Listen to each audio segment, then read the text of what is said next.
Hello guys, welcome to my channel. তো আজকে তোমাদের সাথে একটা নিউ রেসিপি শেয়ার করব। তো চলো চিকেন পকোড়া রেসিপি শেয়ার করব। তো রেসিপিটা দেখা যাক। এই যে এখানে চিকেনের মধ্যে আগে থেকেই আমরা গোলমরিচ মাখিয়ে রেখেছিলাম। তো দেখো কী কী লাগবে: আদা, রসুন, কাঁচা লঙ্কা পেস্ট, পেঁয়াজ কুচি, পেঁয়াজ বাটা, এখানে একটা গোটা লেবু আছে। দেখো সব গুঁড়ো মশলাগুলো দিয়ে দিলাম: হলুদ গুঁড়ো, জিরের গুঁড়ো, ধনে গুঁড়ো, শুকনো লঙ্কার গুঁড়ো। এখানে আদা কাঁচা লঙ্কার পেস্টটা দিয়ে দিলাম, পেঁয়াজ বাটা দিয়ে দিলাম। এবার পেঁয়াজ কুচিগুলো দিয়ে দিচ্ছি।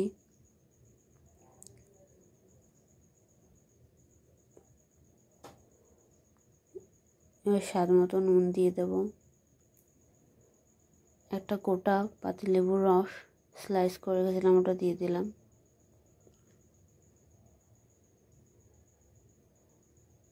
এবার দুটো ডিম দিয়ে দিতে হবে। দুটো ডিম দিয়ে দিলাম। এবার 3-4 চামচ বেসন দিয়ে দেব। 3-4 চামচ খাবার সোডা দিয়ে দিতে হবে।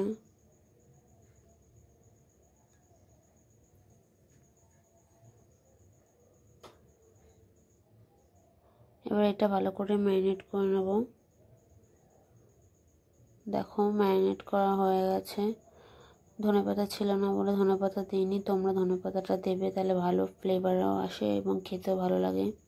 তো এটাকে আধ ঘন্টার জন্য ফ্রিজে রেখে দেব। আমার কাছে সময় কম ছিল বলে তাই আমি আধ ঘন্টায় রেখেছি।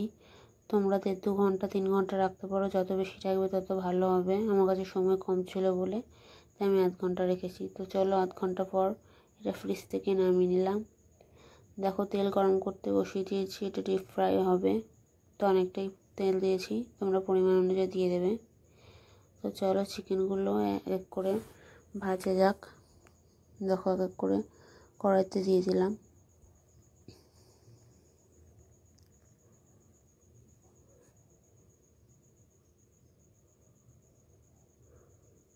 দেখো অনেকগুলোই দিয়ে দিয়েছি। এবার একটু ঢেকে দেবো যাতে ভেতর থেকে ভালো সিদ্ধ হয় চিকেনগুলো। তো 10 মিনিট পরে ঢাকনা সরিয়ে দেখো অনেকটাই হয়ে এসেছে আমাদের চিকেন পকোড়া। তো একটু নাড়াচাড়া করে নেব।